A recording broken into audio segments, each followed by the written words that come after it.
গত ৬-৭ বছরের হিসাব করলে একক হিসাবে ছাত্রলীগের হাতে মার খেয়েছেন সবচেয়ে বেশি আপনি।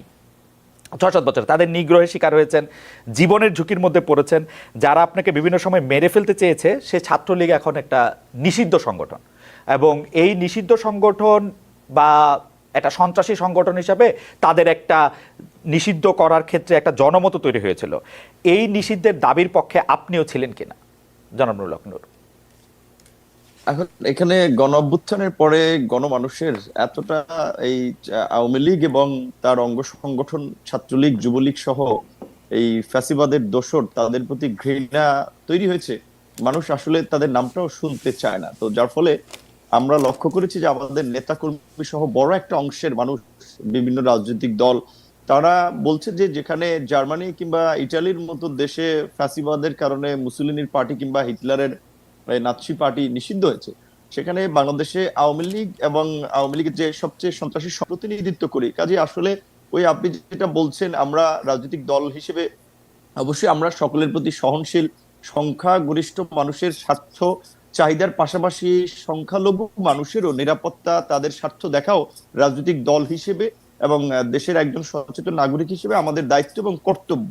তো এই রাজনৈতিক দল সহ বিভিন্ন মানুষের যে দাবিটা উঠেছে যে আওয়ামী লীগ এবং ছাত্রলীগ যুবলীগকে নিষিদ্ধ করা, আমরা যদি তার বাইরে আসলে অবস্থান নেই, সেক্ষেত্রে আমরা কিন্তু রাজনৈতিক দল হিসেবে জনমত হারাবো এবং বর্তমান সময়ের প্রাসঙ্গিকতা হারাবো। কাজে আমাদের কিন্তু এই জনগণের দাবির সাথে থাকতে হচ্ছে, এবং ছাত্রলীগকে তো ইতিমধ্যেই নিষিদ্ধ করেছে। তবে আমার ব্যক্তিগত মতামত হচ্ছে যে ওই ওই শেখ হাসিনা বা আওয়ামী লীগ যে প্রক্রিয়ায় আপনার একটা প্রজ্ঞাপন জারি করে নিষিদ্ধ করেছে, আমি মনে করি সেই প্রক্রিয়ায় না গিয়ে বরঞ্চ তাদের বিরুদ্ধে বিভিন্ন ধরনের শুনানি, তাদের অপকর্ম, যে ছাত্রলীগকে কেন নিষিদ্ধ করা প্রয়োজন, গত ১৫ বছরে যে ছাত্রলীগের অপকর্ম সেগুলো তুলে ধরলে ছাত্রলীগকে ১০০ বছর এমনি নিষিদ্ধ করা যায়, কিংবা আওয়ামী লীগের যে অপকর্ম, এই যে কিন্তু জনাব নূর, প্রক্রিয়ায় করাটা বোধহয় উত্তম সিদ্ধান্ত। কিন্তু জনাব নূর, প্রজ্ঞাপন করে যদি নিষেধই না করা হবে, তাহলে এই সরকার বা এই সরকারের লোকেরা এত সেনসিটিভ কেন ওই অঞ্চল ওই পক্ষের কোনো একটা কথা শুনতে? যেমন ধরেন আমি আমার উদাহরণ দিই, গতকাল আমি ছাত্রলীগের নিষিদ্ধ ঘোষিত ছাত্রলীগের সভাপতি সাদ্দাম হোসেনকে ডাকলাম। এই সরকারের লোকজনে মনে হইল ও আয়সা একটা তথ্য দিবে, ও আয়সা একটা কথা বলবে, তারা পুরো পৃথিবী ঘুরে যাবে। আমি বিরক্ত হয়েছি হচ্ছে যে আইনটাকে আমি আগে দেখি নাই, দেখছি, কিন্তু আইনটা দেখার পরেও আমি বুঝছি যখন আপনি মানে একটা সাংবাদিক ভিকটিমের পক্ষে দাঁড়াবে, ভিকটিমের জায়গা থেকে যদি কেউ মনে করে তাকে একটা প্ল্যাটফর্ম দেওয়া হচ্ছে, সাংবাদিকের এথিক্যাল জায়গা হচ্ছে তাকে এটা না দেওয়া। হাওয়েভার তারা কিন্তু কারো কথাই শুনবে না, কারো কথাই জায়গা দিবে না, তাহলে তারা এইটা কেমনে করবে? মানে আমি আপনার সাথে কিন্তু ১০০ ভাগ একমত। ছাত্রলীগ ১৫ জুলাই থেকে এই ৫ আগস্ট পর্যন্ত কিন্তু না, গত ১৫ বছরে যা করছে, ওদের ১০০ বার ১০০টা বিষয়ে ১০০ রকম শুনানি হওয়া উচিত। তাদেরকে জিজ্ঞেস করা উচিত তারা কখন কোথায় কিভাবে করছে। সাদ্দাম হোসেনকে জানতে চাওয়া উচিত যে ৫ আগস্ট সে কোথায় ছিল, কেমনে পালাইলো, এটা জানতে চাওয়া উচিত সাদ্দাম হোসেনের কাছে। সেইটা আমি ট্রাই করছিলাম, কিন্তু ওনারা এটা পছন্দ করলো না। আপনারা এটা পছন্দ করলেন, এটা কেন? কারণটা কি? না না, আমি ব্যক্তিগতভাবে এতটা অসহিষ্ণু না। মানুষকে কথা বলতে দিতে হবে। আমাকে যারা পছন্দ করে না তারাও তো আমাকে অনেক সমালোচনা করে, অনেক কথা বলে, সেটা শোনার প্রয়োজন। এবং আমি আপনার প্রোগ্রামটা মনে করি হওয়া দরকার ছিল এই কারণে। এটা হচ্ছে আর একটা প্রবলেম হচ্ছে কি, এখন সোশ্যাল মিডিয়া এত জনমত হচ্ছে, লাইক হচ্ছে, দ্রুত শিফট হচ্ছে, এবং মানুষ ছোটখাটো ইস্যু এবং এতটা বিভ্রান্তি বা জনমত গঠন করার একটা সহজ পদ্ধতি তৈরি হয়ে গেছে মব জাস্টিসের মতো, যার ফলে অনেকে ওই যে বলছেন, এখন আপনার মতো সাংবাদিক আপনার হিসাব করতে হয় যে আমি অমুককে ডাকলে পাবলিক আমাকে গালি দিবে কিনা, কি বলবে কিনা, কিংবা আমি কেয়ার করি না পাবলিকের গালি, আমি কেয়ার করি না নূর, পাবলিকের গালি আপনি কেয়ার করেন, আপনি খেয়াল করেন নূর, পাবলিকের গালি আমি কেয়ার করি না, আপনি খেয়াল করে দেখেন 50টা জায়গা থেকে 50টা মামলা হবে এই আওয়ামী লীগের বানানো একটা ল দেয়া 50টা জায়গা থেকে। তো এই হ্যারাসমেন্টটা বাংলাদেশে আমার অপারেশন আছে, আমি আমেরিকায় রেজিস্টার্ড হইতে পারি, বাংলাদেশে আমার অপারেশন আছে, সেখানে আমার রেজিস্টার্ড হইতে হবে, তো সেগুলো আমি কেন এই হ্যারাসমেন্টটা নিব না? এটা এখন সেরকম এখন হইতো কিনা এটা তো আমরা জানি না, আপনিও জানেন না, কারণ এখন তো ওই আগের পলিটিক্যাল গভর্নমেন্টের মতো একেবারেই কোনো পলিটিক্যাল গভর্নমেন্ট না। দ্বিতীয়ত আমরা এই আপনি মামলার কথাটা যেহেতু তুলেছেন, যখন আপনার কিছু সাংবাদিক আসলে যারা সরাসরি ইনভলভ না এই গণহত্যায় কিংবা ঘটনায় সুনির্দিষ্টভাবে, তাদের বিষয়ে আমরা কথা বলেছিলাম। কিন্তু ব্যবসায়ীকে মামলায় অন্তর্ভুক্ত করেছে। আমরা এরকমও শুনেছি যে সেই ব্যবসায়ীর কাছে মামলার এজাহার নিয়ে গেছে যে আপনাকে মামলার আসামি করা হবে, না হলে টাকা দিতে হবে আমাদেরকে 2 কোটি 5 কোটি। তো এখন এই মামলা নিয়ে কিছু লোক ব্যবসা করেছে, এবং এমনও শুনেছি যে যারা আপনার হত্যাকাণ্ডের শিকার হয়েছে সেই পরিবারকে কিছু সহযোগিতা দিয়ে আপনার সাদা কাগজে তারা স্বাক্ষর নিয়ে এসেছে এবং এজাহারটা মনমতো সাজিয়েছে। তাদের যাদেরকে মনে হয়েছে ও মক্কে মামলায় দিলে পয়সাপাতি উঠানো যাবে বা একটা ব্যবসা করা যাবে, সেই সমস্ত লোককে মামলায় জড়ানো হয়েছে। এরকমের কিছু ঘটনা যখন আমাদের কাছে এসেছে, আমি সরাসরি আইজিপি এবং হোম অ্যাডভাইজার সহ বিভিন্ন জনের সাথে কথা বলেছি, তখন তারা পরিষ্কারভাবেই বলেছে যে যেহেতু একটা অস্বাভাবিক পরিস্থিতি, কে কোথা থেকে মামলা করছে, কার বিরুদ্ধে কি মামলা করছে, আমরা তো সবকিছু এত ডিটেলস জানার সুযোগ হচ্ছে না। আবার অনেক জায়গায় মামলা না নিলে সেখানে থানা ঘেরাও করা হচ্ছে, আর একটা উত্তেজিত পরিস্থিতি তৈরি করা হচ্ছে। কাজেই গ্রেপ্তার করলে যাচাই বাছাই করেই গ্রেপ্তার করা হবে। তো সেই ক্ষেত্রে এইটা আমি আপনার সাথে ওইখানে আপনার কথাটার আর কি উত্তর দিচ্ছি যে আগের মতো যে 64 জেলা আপনি কথা বললেই মামলা হবে, এইটা আমি ব্যক্তিগতভাবে মনে করি না। কারণ আপনার অনেক অপোজিশন লেভেলেও আপনার অ্যাকসেপ্টেন্সি আছে, ধরেন এর আগে যারা গভর্নমেন্ট ছিল তাদের লেভেলে নূর, আমার কথাই হইতেছে না নূর, আমার কথাই হইতেছে না নূর। আমি বলি এটা পার্সোনাল, সেটা তো আমরা দেখেছি। নূর, পার্সোনাল ঘটনাকে কেন্দ্র করে তো মানুষকে জাস্টিফাই করার সুযোগ নাই যে সে একটা অন্যায় করে ফেলছে, যা সে ফেসিবাদের দোষর হয়ে যাচ্ছে। এই যে আপনার একটা ট্যাগিং প্রবণতা, এটা এখনো আছে, এটা খুব দুঃখজনক। এটি আসলে উনি ওনার শেষ কথাগুলো আমি শুনতে পাই নাই, মানে শেষ 1 মিনিট আমি শুনতে পাচ্ছিলাম না। I would rather request control room to fix ইট।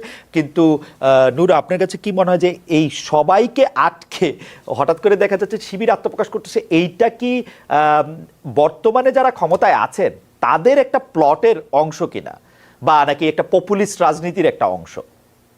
আমরা কিন্তু দেখেছি যে এই সরকারের সাথে আপনার সাথে যত খাতির, বিএনপির সাথে যত খাতির, তার চেয়ে বেশি খাতির মনে হয় জামাতে ইসলামের সঙ্গে, মনে হয় আর কি অ্যাপারেন্টলি। এইটা আপনি কিভাবে দেখেন? এটা এখন এটা অনেকে বলছে, আমি অনেক প্রোগ্রামে গিয়েছি, সেম কোশ্চেন অনেকেই বলেছে যে বিএনপির আগে এমনকি রাষ্ট্রপতির সাথে 5ই আগস্টের মিটিং এও আমাদের সেনাপ্রধানও জামাতের কথা উল্লেখ করেছে, বা জামাত বেশি স্পেস পাচ্ছে, এরকম কথা আপনি বলছেন, ম্যাডাম বলছে, আরো অনেকগুলো প্রোগ্রাম শুনেছি। এখন আমি একটা রাজনৈতিক দল হিসেবে যদি আরেকটা দলের বিষয়ে বলি, তখন ভাববে যে সে আমাদেরকে পছন্দ করছে না, বা সে আমরা স্পেস পাচ্ছি, এটা তার সহ্য হচ্ছে না। কাজে আমি বরাবর ওই জায়গায় না গিয়ে আমি যেটা বলতে চাই, ধরেন এই যে শিবিরের বিভিন্ন জায়গায় আত্মপ্রকাশ হচ্ছে, এখন এখানেও তো ধরেন বিভিন্ন পত্র পত্রিকা যেভাবে হেডলাইন করছে, মনে হয় এটা কি বলবেন আপনি, একটা মঙ্গল গ্রহ থেকে কোনো প্রাণী এসেছে, যে সবার একেবারে হইচই করা লাগবে যে জবেই শিবির আত্মপ্রকাশ করলো, জবেই শিবির আত্মপ্রকাশ করলো। তারা এতদিন রাজনীতি করে নাই। পয়েন্টটা দেখেন নূর, প্লিজ নূর, আপনার পয়েন্টটা দেখেন।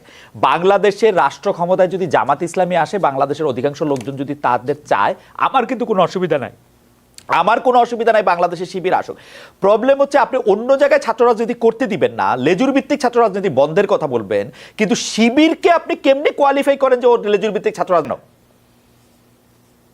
এটা কথা সঠিক যে ধরেন দীর্ঘদিন ধরে তো এখানে ন্যাশনাল ইন্টারন্যাশনালি একটা ন্যারেটিভ তৈরি করার চেষ্টা করা হয়েছে যে আওয়ামী লীগ একটা সেকুলার পার্টি, আওয়ামী লীগ একটা অসাম্প্রদায়িক চেতনায় বিশ্বাস করে, কাজী আওয়ামী লীগ ক্ষমতায় না থাকলে এইখানে ধর্মান্ধ বা উগ্র গোষ্ঠীর উত্থান হবে এবং একটা সাম্প্রদায়িক পরিস্থিতি সৃষ্টি হবে, যেটা এই সরকারের পতনের পরপর ইন্ডিয়ান মিডিয়াগুলো খুব জোরে সোরে প্রচার করেছে। এবং ট্রাম্পও দেখেছেন যে নির্বাচনের আগে কিন্তু স্ট্যাটাস দিয়ে টুইটারে বলেছিল যে বাংলাদেশের মাইনরিটি, বিশেষ করে হিন্দু খ্রিস্টান এদের উপরে নির্যাতন হচ্ছে। অথচ আপনি যদি দেখেন কিছু হিন্দুদের ঘটনা এসেছে, যদিও সেগুলো পলিটিক্যাল, সেগুলোর সাথে রিলিজিয়াস কোনো সম্পর্ক নাই, আর খ্রিস্টানদের সাথে এরকম কোনো ঘটনাই ঘটে নাই। তো এই যে এখনো ওই যে আমরা শুনেছি যে 3 বিলিয়ন আপনার $3 মিলিয়ন আপনার ইনভেস্ট করে জয় লবিস ফার্ম তৈরি করেছে এগুলো করানোর জন্য, সেগুলো তারা করছে। সেখানে নিত্যা ম্যাডাম যেটা বলেছে এটা ঠিক, যে এখন যদি এটা যারা সরকারে আছেন কিংবা আমরা যারা রাজনৈতিক দল কিংবা বড় একটা অংশের স্টেক হোল্ডার আমরা নেতৃত্ব দিই, তারা যদি না বুঝে বা এগুলো যদি একটা সহনশীল সমাজ এবং পরিস্থিতি তৈরি করার চেষ্টা না করি, তাহলে তো ওই যে আপনি যেটা বলেছেন ওই থিসিস অ্যান্টিথিসিস বিনির্মাণ করতে গিয়ে আমরা মূল ইস্যু থেকে দূরে সরে যাব। যেটা আপনি বলছিলেন যে আপনার কথায় নিত্যা ম্যাডাম যেটা জোর দিয়ে খুব বলেন, আমি মনে করি যে সরকার ভুল পথে হাঁটছে, সরকার সঠিক পথে হাঁটছে না। তবে একই সাথে আবার ওই নিত্যা ম্যাডাম যেটা বলেছে এটা অবশ্যই, এই সরকারকে আমরা ভুল পথে চলতে দিতে চাই না, এই সরকারকে আমরা ব্যর্থ করতে চাই না, কারণ এই সরকারের ব্যর্থতা আমাদের সবার জন্য একটা নতুন বিপর্যয় ডেকে নিয়ে আসবে। কাজেই এই সরকারকে সফল করতে হবে, এবং এটা ঠিক যে আমার কিংবা নিত্রা ম্যাডামের কিংবা আপনার এই সরকারে যারা আছে তাদের সাথে অন্তত পরিচয় আছে, জানাশোনা আছে, অন্তত তাদেরকে একটা কথা আমরা বলতে পারবো, ভাই এটা করতেছেন, এটা সঠিক হচ্ছে না, এটা ভুল পথে হাঁটছেন, তাদেরকে সঠিক পথে রাখা লাগবে। যার জন্য আমরা বলছিলাম একটা জাতীয় সরকার হলে, জাতীয় ঐক্যমত্যের সরকার হলে তাদের জন্য ভালো হতো। এখন সরকারেরও আবার কিছু কাছের লোকজন বা সরকারের মধ্যে আছে, তারা একটা প্রতিযোগিতা করতে গিয়ে না, আমি কিন্তু মনে করি কিন্তু কিন্তু যেমন ধরেন আওয়ামী লীগ যেটা করেছে, তার আপনি উল্টো, জাতীয় সরকার, আপনি বারবার মানে জাতীয় সরকারের কথা বলছেন, এখনই আমি তৈরি একটু বলি, করতে হবে। নূর আপনি শুনতে এটা পাচ্ছেন কিনা করতে জানি গিয়েও না, কিন্তু আপনাকে একটু অনেক বলি, কিছু জনাব নূর আসলে আপনাকে বিভ্রান্তি কিংবা নূর, আমি মনে করি নূর আমি একটু বলি, জি, জি। জাতীয় সরকারের কথা আপনি বলছেন, জি। কিন্তু জাতীয় সরকার তো বিএনপি কে বাদ দেওয়া হবে না, কিন্তু বিএনপি জাতীয় সরকারে কেন যাবে? এখন যখন বিএনপি না যায়, আপনি তো অন্য বাম দলগুলোকে, ধরেন জুনায়েদ সাকি ভাইকে, আপনাকে, সেটা নিলেও এটা আসলে জাতীয় সরকার হিসেবে এটা পরিপূর্ণ হবে না। তো সেটা তো একটা মানে ওদের জন্যও তো, এই সরকারের জন্যও তো এটা একটা ক্যাচ 22 মানে পজিশন, মানে ওরাও তো আসলে চাইলেও এটা কিছু করতে পারবে না। ওদের জন্য বেস্ট এখন হচ্ছে যে সবকিছু বাদ দিয়া ইলেকশন ঘোষণা করে স্টেপ ডাউন করা। এর মধ্যে মাসুদ ভাই, কতজন আপনাদের লোক? খালিদ ভাই, দুটো বিষয় একটু আপনার অনুমতি নিয়ে বলি। একটা হচ্ছে যে অন্তর্বর্তীকালীন সরকারের ব্যাপারে একটু আগে যে আলোচনাটা হলো, যে ব্যর্থতা বা ওনাদের দায়বদ্ধতার প্রসঙ্গটা, আন্দোলন একটার পর একটা আসছে। আসলে দেখেন, এই 17 বছরের মাঝে তো নানান বঞ্চনা ছিল মানুষের। সেখানে সরকার কিন্তু এই মাত্র 6 মাসে 136টা আন্দোলনকে তারা মোকাবেলা করেছে এবং সেটাতে ফেস করেছে তারা। দ্বিতীয় হচ্ছে যে যেটা বলা হচ্ছে যে একদল ভারতে পালিয়েছে আর একদল পরাজিত হয়েছে। এখন যদি আমরা এটা জনগণের কথা যদি বলি, যে জনগণ তো এখন এটাও বলে যে একদল তো এখনো লন্ডনে আছে এবং আর একদল তো এখন এই দেশে বসে তারা ভারতের কোলে এতটা ঢলে পড়েছে যে বিগত 17 বছরের সরকার যা যা বলেছে এখন তারা ঠিক সেই কথাগুলোই, জামাতিকরণ হয়ে গেছে, আবুল বারাকাত সাহেব যেভাবে বলতেন, ব্যাংক জামাতিকরণ হয়ে গেছে, শিক্ষা প্রতিষ্ঠান জামাতিকরণ হয়ে গেছে। সৎ, যোগ্য, দক্ষ মানুষ যদি কোথাও বসে, সে যদি জামাত হয়, তাহলে তো দেশের 18 কোটি মানুষ জামাত। সেই কথা তো 24-এর আন্দোলনে আমাদের মা বোনেরা, ভাইয়েরা, ছাত্র জনতা তো এই কথা বলেই তো ফ্যাসিস্টদের সামনে বুক পেতে দিয়েছে। যদি আমি এটার কারণে যদি আমি জামাত হই, আমাকে আমার কাছে মাসুদ ভাই, মাসুদ ভাই, জামাতিকরণ, মাসুদ ভাই আমি একটু বলি, একটু বলে রাখি আমাদের অবস্থাটা, আমরা একটু অবস্থাটা বলে রাখি। জামায়াতিকরণ হইলে কিন্তু আমাদের কোনো সমস্যা নাই। জামায়াতিকরণ হোক, পুরা বাংলাদেশ জামায়াতের গাইডবুক দিয়ে চলুক, এটা আরো ভালো। কিন্তু সেইটা জনগণের ম্যান্ডেট নিয়ে এসে করা উচিত না। আপনাদেরই তো ভোটের জন্য অস্থিরতা থাকা উচিত। এটা তো আমরা বলছি না, এটা বলছি যে কেউ কেউ যখন এটা বলেন তখন তো এটা দুর্ভাগ্যজনক, এটা দুঃখজনক না। আর আপনি যে কোশ্চেন করেছেন, এই অন্তর্বর্তীকালীন সরকারের কোনো একজন উপদেষ্টাও তো কোনো দলের হওয়ার কোনো সুযোগ নেই। এটা তো জনগণের সরকার, জনগণের অন্তর্বর্তীকালীন সরকার, কোনো দল থেকে। এটা তো নামই বলা হয় না, এটা তো নামই বলা হয়েছে মানে নির্দলীয় অন্তর্বর্তীকালীন সরকার। না, এই পছন্দ অপছন্দের প্রশ্নটা তো আপনি আইডেন্টিফাই করতে পারবেন না। পছন্দ অপছন্দটা ডিপেন্ড করবে যে তিনি সততার সাথে, দেশপ্রেমের সাথে কাজ করতে গিয়ে যদি হেলালবার সাথে মিলে যায়, তিনি হেলালবার মানুষ। তিনি যদি আপনার সাথে মিলে যায়, আপনার মানুষ। তিনি যে আমার সাথে মিলে যান, আমার মানুষ। যদি সেটা 18 কোটি মানুষের সাথে মিলে যায়, তিনি 18 কোটি মানুষের। আপনার সাথে তো তিনি তো কোনো একজন ব্যক্তির হবে না, তিনি তো কোনো ব্যক্তির হবে না। মাসুদ ভাই, আপনার এটা করাটা তো ঠিকও হবে না, আপনার সাথে এটা তো কেউ বলতে পারবে না এবং বলাটাও ঠিক হবে না। মাসুদ ভাই, আপনার সাথে তো বুদ্ধি দিয়ে, কথা দিয়ে, কোনোটা দিয়ে পারবো না। না। প্লিজ সরল করে বলি যে মাসুদ ভাই, আপনারা যখন আর্মি আপনাদেরকে ডাকছিল, তখন কি আপনাদেরকে কোনো উপদেষ্টাদের নাম দিতে বলছিল যে এই 5 জন যারা দেশ চালাবে তাদের মধ্যে থেকে 5 জনের কথা বলেন? সেটা তো শুধু আমাদের না, সেটা সব দলের কাছে। আপনাদেরকে ডাকছিল কিনা? আমি যেটুকু জানি যে অলমোস্ট সব দলের কাছ থেকেই তারা পরামর্শ প্রস্তাবনা নিয়েছেন। সেই প্রস্তাবনা কোনো দলই তার দেশপ্রেম, তার দক্ষতা, যোগ্যতা, আমানতদারিতার প্রশ্নে সেটা কেউই ওপেন করে না। আবার কেউই কিন্তু কোনো দল হিসাবে তাকে দেয় নাই, দিয়েছে যে দেশের এই ক্রান্তিকালে প্রধান উপদেষ্টাকে সহযোগিতা করতে পারবে এবং আমাদের ছাত্র জনতার যে এক্সপেকটেশন, উই ওয়ান্ট জাস্টিস সহ ফ্যাসিস্ট এবং স্বৈরাচার যেন আর কোনোভাবে মাথাচাড়া দিতে না পারে, বিগত স্বৈরাচারের এবং ফ্যাসিস্টদের যাতে বিচারটা Absolutely. নিশ্চিত করা যায় সেরকম কিছু Absolutely. মানুষকে বাছাই কর্তার ক্ষেত্রে সব দলই সহযোগিতা করেছে, জামাত ইসলামী সহযোগিতা করেছে। অ্যাবসলিউটলি। আপনারা যখন উপদেষ্টা পরিষদ ঘোষণা করা হইল বা পরবর্তীতে উপদেষ্টা পরিষদ 3-4 জন, এই উপদেষ্টা পরিষদে যাদের নিয়োগ দেওয়া হয়েছে তাদের সবাইকে নিয়ে মোটামুটি খুশি আছেন তো, বা ঠিকই আছে মনে করছেন? আমরা কারো উপরে খুশিও হইনি, আমরা কারো উপরে বেজারও হইনি। আমরা প্রত্যেককে এই দেশের এখন প্রতিনিধিত্ব করার মতো একজন ব্যক্তি মনে করেছি। প্রয়োজনে কারো ব্যাপারে আমরা কথা বলেছি। আমরা যেমন শিক্ষা কোনো সংস্কারের প্রশ্নে যখন তারা কথা বলেছে, আমরা কিন্তু বলেছি কোনো যে শিক্ষা উপদেষ্টা যিনি আছেন তাকে এ ব্যাপারে সতর্কতার সাথে, এবং যে কমিশন করেছেন সেই কমিশনের ব্যাপারে আমরা খুব শক্ত কথা বলেছি। সুতরাং আমরা যেমন সরকারের ভালো দিকগুলো তুলে ধরেছি, আবার সরকারের ব্যর্থতা বা কোনো অদূরদর্শিতা বা তাদের কোনো দুর্বলতা থাকলে সেটাও আমরা তুলে ধরেছি। আমরা সব একেবারে একেবারে বলা যায় যে আবেগ এবং অনুভূতির ঊর্ধ্বে উঠে শুধুমাত্র এই 2024-এর আমাদের ছাত্র জনতার যে শাহাদাত, তাদের হাত পা হারানোর যে অভ্যুত্থান, এটা যেন তারা ধারণ করে, এই কথাটা আমরা বারবার প্রত্যেককে স্মরণ করেছি। ইন্ডিভিজুয়ালি আমরা কাউকে ওন করিনি, আবার কাউকে ডিফেন্ড করিনি। মাসুদ ভাই, তাহলে কোনো রিপোর্ট কার্ড বানান নাই আপনারা এই উপদেষ্টাদের সম্পর্কে? না, এটা তো আমরা কারোর জন্য এটা যথার্থ মনে করি না। ওকে, ঠিক আছে মাসুদ ভাই, আসছি আবার আপনার কাছে যাই। মাসুদ ভাই, ডক্টর মোহাম্মদ ইউনূসকে এই অন্তর্বর্তীকালীন সরকারের প্রধান করার ব্যাপারে কি আপনাদের প্রস্তাব ছিল, আপনাদের এক ঐক্যমত ছিল, নাকি এটা কি ছিল আসলে? মানে আপনারা ডক্টর মোহাম্মদ ইউনূস যে অন্তর্বর্তীকালীন সরকার প্রধান হবেন, এটার ব্যাপারে আপনারা হোয়াট ডিড ইউ ডু? দুটো বিষয় একটু সংযুক্ত করে নেই। সেটা হচ্ছে যে আমাদের বলা হয়েছে যে আমরা একটাকে বলা হয়েছে ভারতে পালিয়েছে, আর একটা পরাজিত শক্তি।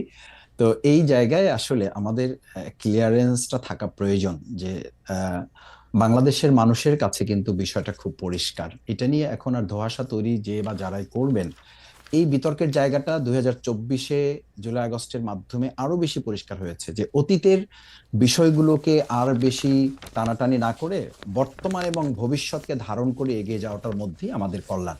আমার মনে হয় সেই জায়গাটা পিছনে ফিরে ফিরে বারবার, যখন আমাদের আর কোনো রেকর্ড বাজাবার সুযোগ নেই, আমাদের যারা মন্ত্রী ছিলেন, আমাদের যারা সংসদ সদস্য ছিলেন, ইভেন দো আমাদের যারা রাজনীতিতে ফাঁসির মঞ্চে গিয়েছেন, কোনো অন্যায়ের কাছে আপোষ করেন নাই, তাদের কোনো ভিডিও পাওয়া যাবে না, রেকর্ড পাওয়া যাবে না, অডিও কল পাওয়া যাবে না, অথচ এরকম ভিডিও কল পাওয়া যাবে বা অডিও বার্তা পাওয়া যাবে।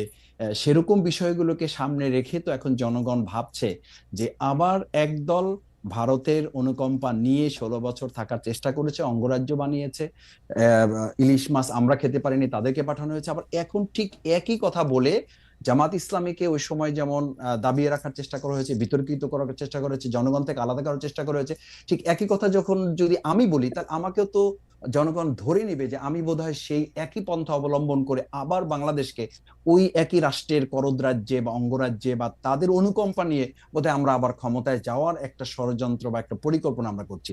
এটা যথার্থ হবে না এবং এই জায়গাটা দেশের জন্য কল্যাণ হবে না, সেটা আমাদের সকলেরই স্মরণে রাখা প্রয়োজন।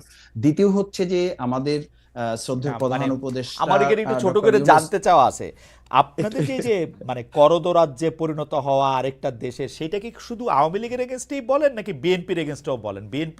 বিএনপিও ক্ষমতায় আসলে করদ রাজ্যই হয়। এবং আপনাদের এই বয়ান কখনোই চেঞ্জ হয় না। 1971 সাল ছিল ভারতীয় ষড়যন্ত্রের তৈরি একটা কাহিনী, ওই ভারতীয় ষড়যন্ত্র, ওই ভারত বিরোধিতা, আপনারা এটা পপুলিস্ট জায়গা থেকে এই ব্যাপারটা বলতেই থাকেন। এবং না, এটা ঠিকই আছে, এটা বলতে হবে আমাদের, এবং এটা করে কিন্তু আপনারা মুক্তিযুদ্ধের বিতর্কিত করেন, কিন্তু আপনারা কিন্তু প্রতি মুহূর্তে মুক্তিযুদ্ধকে ছোট করেন, প্রতি মুহূর্তে 1971 সালকে অস্বীকার করেন, প্রতিটা মুহূর্তে আপনারা করতে থাকেন। এটা তো সত্য ঘটনা, এটা তো সত্য এবং আপনাদের সত্য আর অন্য সত্য তো আলাদা হইতে পারে। না, এটা আলাদা সত্য না, এই সত্যটা আমাদের মেজর জলিল উনিও বলে গেছেন। এখন দেখেন, মতিউর রহমান রেন্টুর লেখা একসময় পড়া হতো না, এখন তো সবাই পড়ছেন, জানছেন। কর্নেল রশিদ সাহেবের লাইফটাকে যদি ধারণ করা যায়, তাহলে ইতিহাসের যে অংশগুলো তিনি তুলে ধরেছেন, এগুলোকে তো কেউ চ্যালেঞ্জ করছে না। আমি হাইন্ডসাইট একটা কথা বলি, মানে 1971 সালে যদি জামায়াতের অবস্থা, মানে জামাত যেটা চাইছিল সেটা যদি সফল হইতো, তাহলে কি হইতো আসলে? মানে ভারত এই ষড়যন্ত্র করে আর কিছু করতো, এতটা বাংলাদেশ স্বাধীন হতো না, এই তো স্বাধীনতা।